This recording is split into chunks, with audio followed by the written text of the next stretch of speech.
Hello and welcome to another episode of Education Vault. I'm Toby Jones from Learning Vault, and this week we're going to be looking at ASQA's announcement of their regulatory strategy for 2018 through to 2020. So what is it they're going to be focusing on for the next 24 months? Well, there's three main areas, and those are firstly, international education, both onshore and offshore. Second is trainer and assessor capability. And three is training products of concern. So when looking at the definition that we're talking about for the first point of international delivery, it's important to understand the context that we're using for the point of view of the ASQA strategy review. And that is, we're looking at international students that are coming in to study in Australia under CRICROS.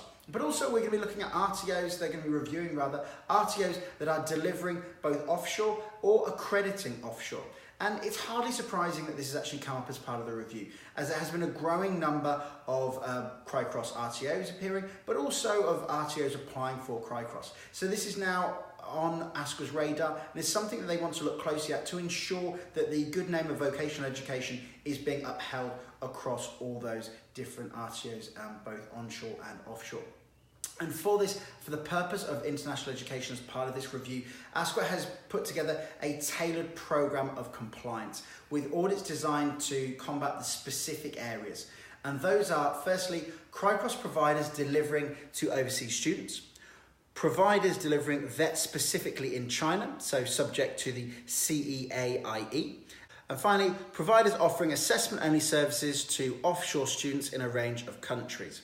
So this audit program began in 2018 and will be continuing into 2019. So now is a really good opportunity to maybe step back, review some of the policies and procedures and processes that you have in place if you are a CRICROS provider or you are delivering offshore or accrediting offshore, and just ensuring that everything is falling in line with a student-centered auditing model, remembering to pay attention to these key areas. And those are firstly, the onboarding process and recruitment of new students, ensuring that new students have all information available to them so they can make fully informed decisions, that your staff are duly qualified, which is something that we'll be covering off a little bit later on as well, that students are provided with the appropriate duty of care from the RTO, and finally, your assessment framework is robust and compliant. So at Learning Vault, we're more than happy to help as part of the reviewing of your assessments. If you would like to send us a sample or send us one of the assessments, we are more than happy to put it in front of some of our compliance team and actually offer some feedback and maybe some points for improvement on that. So please do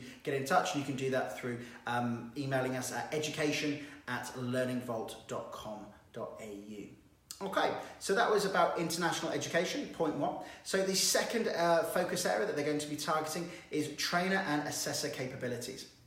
Now, this isn't a new idea. It's been an area of concern in a number of reviews, including back in 2016-17 and 17-18. And is this time ASQA are going to be focusing the review based around the following.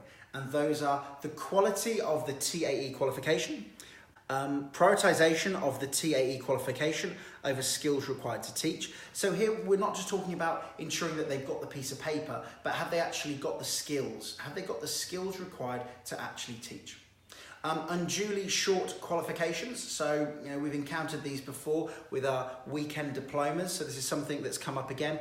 Sessional teaching. And finally, a lack of professional development. Now, in the eyes of ASQA, the responsibility here falls solely on the RTO. So it really is recommended that RTOs assess their teaching workforce and ensure that trainers and assessors are maintaining their industry currency and keeping records of their professional development, both for their vocation, but also as well as their currency in vet. Coupled in with this area of focus is also continued scrutiny of RTOs who have applied to deliver TAE training, and also monitoring those RTOs that are currently delivering TAE training products. So this might be an opportunity to, again, review how you're going to be delivering over the next 12 to 24 months, and checking in on the capabilities of your teaching staff.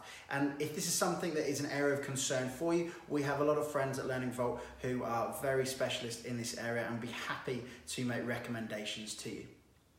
So the final area is training products of concern, which is the third focus area that ASQA have identified as part of their strategic review. And this falls into 4 qualifications. And the 4 qualifications represent a degree of risk that warrant closer scrutiny.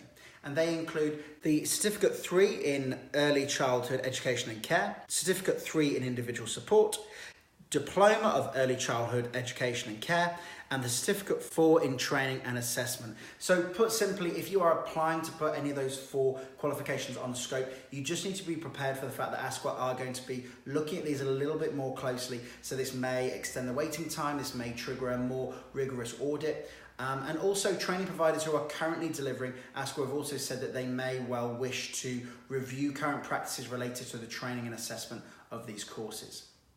So there you have it. Those are the 3 focus areas from the ASQA regulatory strategy for 2018 through to 2020.